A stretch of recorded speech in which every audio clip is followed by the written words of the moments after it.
നമ്മുടെ baby detailed frame എങ്ങനെ ചെയ്യാമെന്നുള്ളത് നോക്കാം കേട്ടോ. ഫസ്റ്റ് പിൻട്രസ്റ്റിൽ പോയിട്ട് നമ്മൾ ടെംപ്ലേറ്റ് സെലക്ട് ചെയ്യണം കേട്ടോ. Baby detailed frame templates search ചെയ്തിട്ടുണ്ടെന്നുണ്ടെങ്കിൽ ഇങ്ങനെ കുറേ ബാക്ക്ഗ്രൗണ്ട്സ് നമുക്ക് കിട്ടാൻ കഴിയും. ദെൻ നമ്മൾ ബേബി ബോയ്ക്കാണെന്നുണ്ടെങ്കിൽ ബ്ലൂ തീമിലോ ബേബി ഗേളിനാണെന്നുണ്ടെങ്കിൽ പിങ്ക് തീമിലാണ് കേട്ടോ ചെയ്യേണ്ടത്. ഈ ഒരു തീം ഞാൻ സെലക്ട് ചെയ്തിട്ടുണ്ട്. എന്നിട്ട് 3 ഡോട്ടിൽ ക്ലിക്ക് ചെയ്തിട്ട് ഡൗൺലോഡ് ഇമേജ് എന്ന് കൊടുക്കാം കേട്ടോ. ശേഷം ക്യാൻവ ആപ്ലിക്കേഷൻ ഒന്ന് ഓപ്പൺ ചെയ്യാം കേട്ടോ. ഇവിടെ ക്രിയേറ്റ് എന്നുള്ള ഓപ്ഷനിൽ താഴോട്ട് സ്ക്രോൾ ചെയ്തിട്ടുണ്ടെങ്കിൽ ഇവിടെ അപ്ലോഡ് എന്നുള്ളൊരു ഓപ്ഷൻ കാണാൻ കഴിയും കേട്ടോ. അതിൽ ക്ലിക്ക് ചെയ്യാം.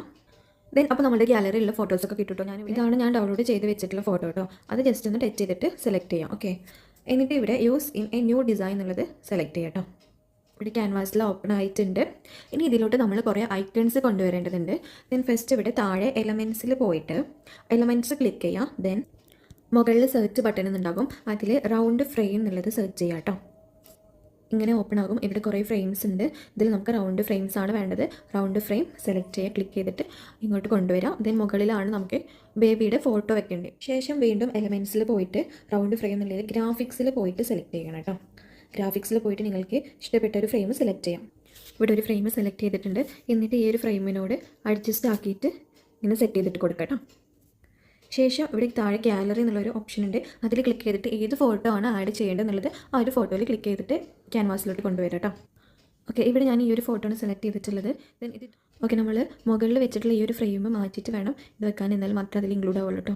ഈ ഒരു സ്ട്രക്ചറിൽ വരുന്ന ടൈമിൽ നമ്മൾ ജസ്റ്റ് ഒന്ന് ട്രാക്കിംഗ് ഒന്ന് ഒഴിവാക്കി കൊടുക്കാം.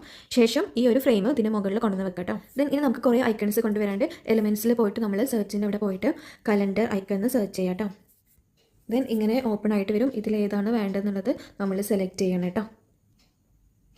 അതേപോലെ തന്നെ ക്ലോക്കിൻ്റെ ഐക്കൺ വേണം, വെയിറ്റിംഗ് മെഷീൻ വേണം, ഡോക്ടറിന് ഐക്കൺ സെർച്ച് ചെയ്തിട്ടുണ്ടെന്നുണ്ടെങ്കിൽ നമുക്കൊരു സ്റ്റെതസ്കോപ്പിൻ്റെ കിട്ടും. അത് കൊണ്ടുവന്ന് വെക്കണം കേട്ടോ.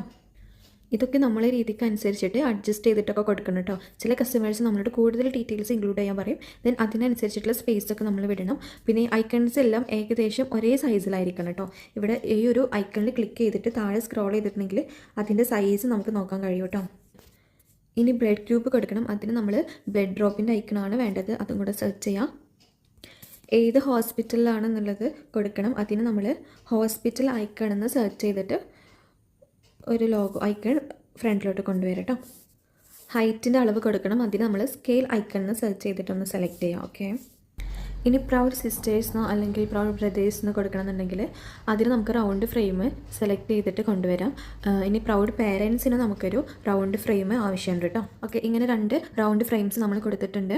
താഴെ ടെക്സ്റ്റിൽ പോയിട്ട് add little bit of body text select ചെയ്യുക. അതിൽ പ്രൗഡ് പേരൻസ് എന്ന് സെർച്ച് ചെയ്യാം കേട്ടോ. ടൈപ്പ് ചെയ്യാം. ശേഷം ഇത് പേരൻസിൻ്റെ ഫോട്ടോ വെച്ചിൻ്റെ താഴെ കൊണ്ടുവന്ന് വെക്കട്ടോ. ഇനി സിബ്ലിങ്സ് ഒന്നും മുകളിൽ കൊടുത്തിട്ട് സിസ്റ്റേഴ്സിൻ്റെ ഫോട്ടോൻ്റെ താഴെ